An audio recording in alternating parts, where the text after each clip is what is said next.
ফাল্গুনের মনোবাসনা তো পূর্ণ হলো, ওদিকে আমার রাধারানীর মনোবাসনাটাও তো পূর্ণ করতে হবে।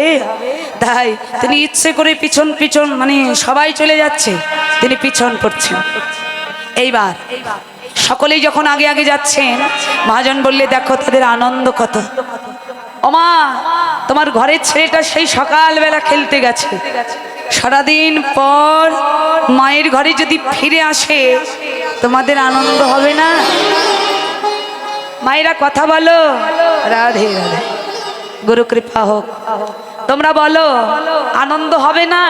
ঘরের ছেলেটা আমার সারাদিন পর ঘরে এলো, মায়েদেরও আনন্দ হবে আর সন্তানেরও আনন্দ হবে। তাই সবাই আনন্দ অন্তরে নাচতে নাচতে যাচ্ছে। মহাজন বললে ওই দেখো কত আনন্দ ওদের, তারা রঙ্গে ঢঙ্গে চলিল রে, রঙ্গে ঢঙ্গে চলিল রে, রঙ্গে ঢঙ্গে চলিল রে, রঙ্গে ঢঙ্গে চলিল রে। মায়ের ঘরে ফিরবে বলে রঙ্গে ঢঙ্গে চলিল রে। আর মায়ের ঘরে ফিরবে বলে রঙ্গে ঢঙ্গে চলিল রে। হ্যাঁ, রঙ্গে ঢঙ্গে নৃত্য করছেন, বাহু দুলে দুলে, আর আনন্দ অন্তরে মায়ের ঘরে যাচ্ছেন। আমা, আজকে ঘরে সন্তান ফিরলে কি সেবা দেবে ঠিক করে নাও।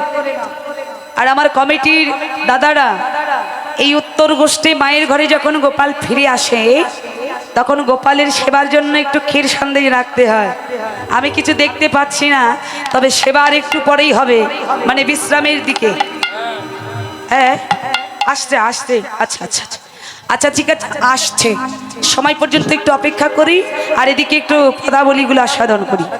আচ্ছা, সকল রাখালগণ সবাই মিলে যখন আগে আগে চলে গেল, এবার গোবিন্দের সবার পিছনে পড়লেন। কেন? ওই দূর থেকে রাধারানী দেখছে গোবিন্দ আসছে, আর দেখেই বলতে লাগলেন, এই যে পরাণ বধূ হে,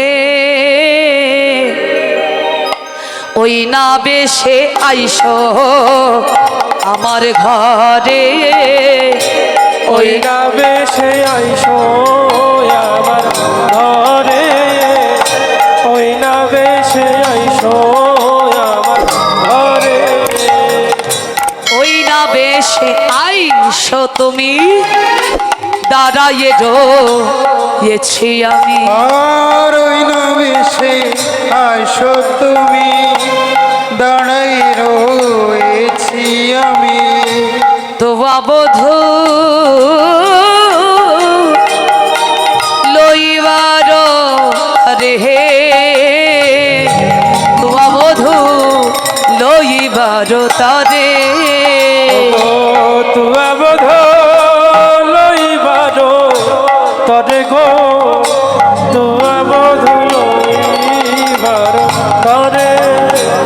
দাঁড়ায়ে আছি হে, দাঁড়ায়ে আছি হে, দেখো দাঁড়ায়ে আছি হে, দাঁড়ায়ে আছি হে, ওই চাঁদ বদন হেরব বলে দাঁড়ায়ে আছি হে, চাঁদ বদন হেরব বলে দাঁড়ায়ে আছি হে, বলি ও হে আমার পরাণ বধূ দাঁড়ায়ে আছি হে, ওহে আমার পরাণ বধূ, তুমি এসো বধূই আমার ঘরে। ওহে আমার এসো বধূই আমার ঘরে, ওহে আমার পরাণ বধূ, এসো বধূই আমার ঘরে, আমার পরাণ বধূ দাঁড়ায়ে আছি হে।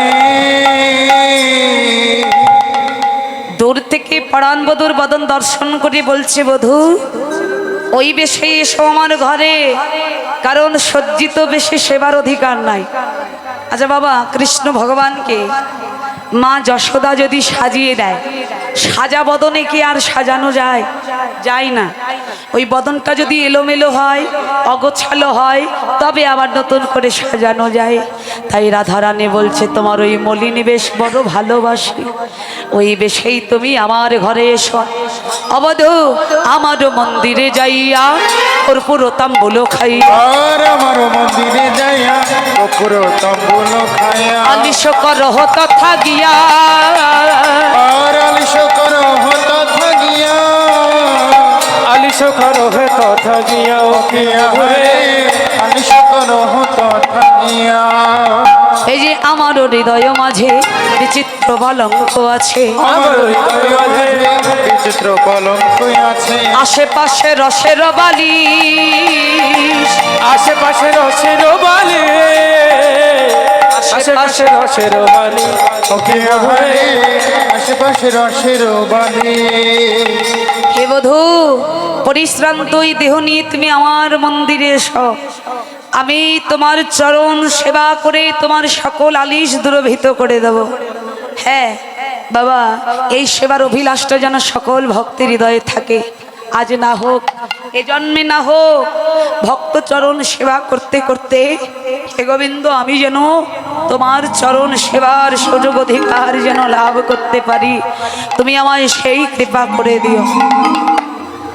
রাধারানী বলছে, হে গোবিন্দ আমার মনোবাসনা কি পূর্ণ হবে না? গোবিন্দ বলছে, মা এখন তো হবেই না। কেন? বলে এখন যদি আমি তোমার মনোবাসনা পূর্ণ করতে যাই, ওদিকে মা এতক্ষণে মনে হয় লাঠি নিয়ে দাঁড়িয়ে আছে। হ্যাঁ, সকল রাখালগণ ঘরে ফিরেছে। এবার আমি যদি দেরি করি, মা আমায় মারবে না? হ্যাঁ, বাৎসল্য প্রেম। বলে রাধে, এখন আমি যাই ঘরে, মায়ে যে আরতি করে সখা সব করল বয়ান। তোমার মনোবাসনা পূর্ণ হবে। শরৎ ঋতুতে যখন রাসের পঞ্চম তানের মুরলীর ধ্বনি করে আমি রাধা রাধা নাম ধরে ডাকবো, তখন তুমি আমার কাছে এসো। এই বলে গোবিন্দ রাধারানীর কাছ থেকে বিদায় নিয়ে মায়ের কাছে এসে দাঁড়ালেন। মায়ের কাছে এসে যখন দাঁড়ালেন, মা হাতে লাঠি নিয়ে দাঁড়িয়ে আছে। সবাই যদি আগে এলো, তাহলে তুই কেন দেরি করে এলি?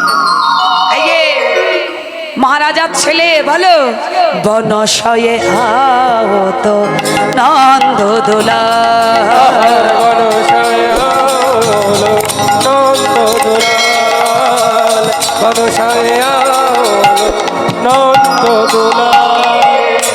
নন্দ দোলাল রে বাছা যশোদার দুলাল, নন্দ দুলাল রে বাছা যশোদা দুলাল, নন্দ দুলাল, নন্দ দুলাল।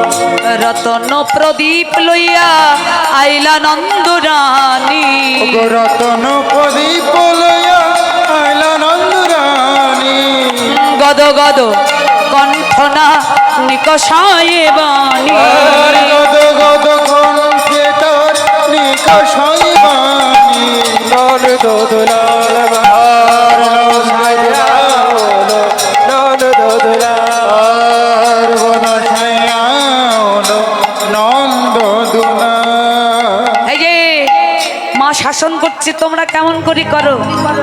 মা গোপালকে শাসন করছে লাঠি নিয়ে। এই যে সবাই যদি আগে এলো, তুই পরে এলি কেন? বলি সবাই তো দুর্বনে গিয়েছিল, সবাই যদি আগে আসে তোর দেরি হলো কেন? বল, কোন বনে গিয়েছিলি ওরে রাম কানু, বনে গিয়েছিলি ওরে রবি কানু, আজ কেন চাঁদ বদনে শুনি নাই তোর বেনো, কেন চাঁদ বদনে, আজ কেন চাঁদ বদনে শুনি নাই তোর বেনু, বনসাইয়া হলো নন্দ দুলাল, বনসাইয়া হলো নন্দ দুলাল। এই যে এত দূর বনে যাওয়া হয়েছিল কি? বলে দূর বনে। এবার মা লক্ষ্য করছে গোপাল দাঁড়িয়ে দাঁড়িয়ে থরথর করে কাঁপছে। এখন মা চিন্তা করছে, বাৎসল্যের প্রেমময়ী মা চিন্তা করছে গোপালকে যদি আর ভয় দেখাই তাহলে কেঁদে ফেলবে। থাক, আর কিছু বলবো না। এই যে আর ভয় পেতে হবে না, ভালো হয়ে দাঁড়াও। এবার মা দাঁড়িয়ে রাখলেন, আর মা গোপালকে দাঁড়িয়ে রেখে আরতিটা শুরু করলেন।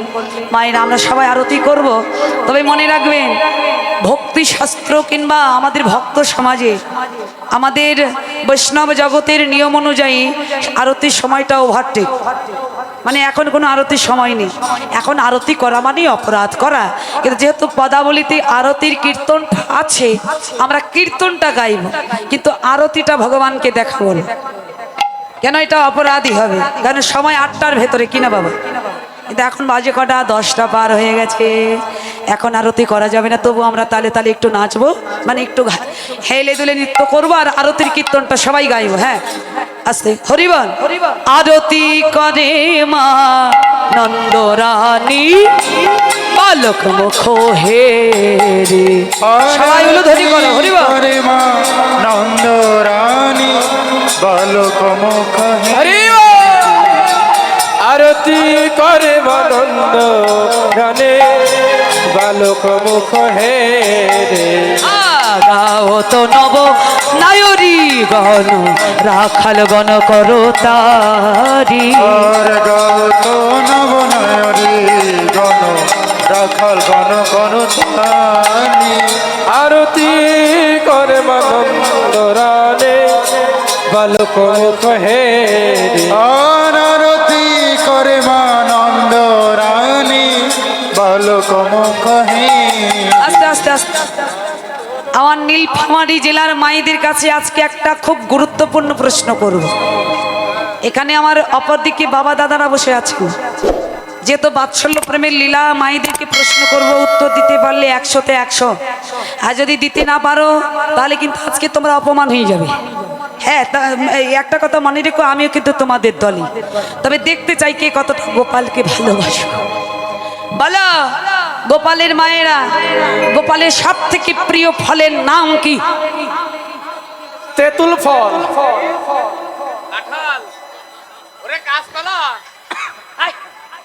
কাঁচকলা কি সব কলা কি সব বলছো? কি গো মা, একজন বলো। হ্যাঁ হ্যাঁ হ্যাঁ, লাড্ডু। ও লাড্ডু গাছে ধরে? আরে আমি তো বলেছি ফলের ভেতরে, লাড্ডু তার গাছে ধরে না। মায়েরা কেউ বলতে পারলে বলে দাও। তাল হলো না। আর কিছু, আর কিছু বলো, বললে আমি উত্তরটা বলে দিয়ে দেবো। তাই লাড্ডু নয়, এদিকের মায়েরা বলো। আমলকি। হাই, মোবাইল গাছে ধর। কে বললো? তোমাদের দোষ আছে বুঝলে, কেননা মায়েদের দুঃখ তোমাদের সহ্য হয় না, আমি বুঝতে পারি, কিন্তু বলে দিতে বলিনি, আমি জানি তোমরা জানো। আমি একটু মায়েদের থেকে শুনতে চাইলাম, হলো না। আমলকিও নয়, তালও নয়, লাড্ডুও নয়, রসগোল্লাও নয়, সব থেকে বড় প্রিয় ফল হলো কদলি, মানে কলা। যে এত মিষ্টি মিষ্টি ফল থাকতে গোবিন্দের কলাই কেন পছন্দ হলো? হ্যাঁ ঠিক বলেছে বাবা। দেখবেন সব ফল সব মাসে, সব মানে সারা বছর পাওয়া যায় না, কিন্তু কলা বাবা যখন চাইবেন তখনই পাবে। গোবিন্দ চিন্তা করলেন 12 মাসে তো গোচারণ করতে হয়, তাহলে 12 মাসের 12টা দিনেই যেন পাই এমন কোনো ফলকেই আমার প্রিয় করতে হবে। এই জন্য কদলি মানে কলাটাকেই বেছে নিয়েছেন। এই যে গোপালের মায়েরা মনে রাখবে গোপালের প্রিয় ফল কি?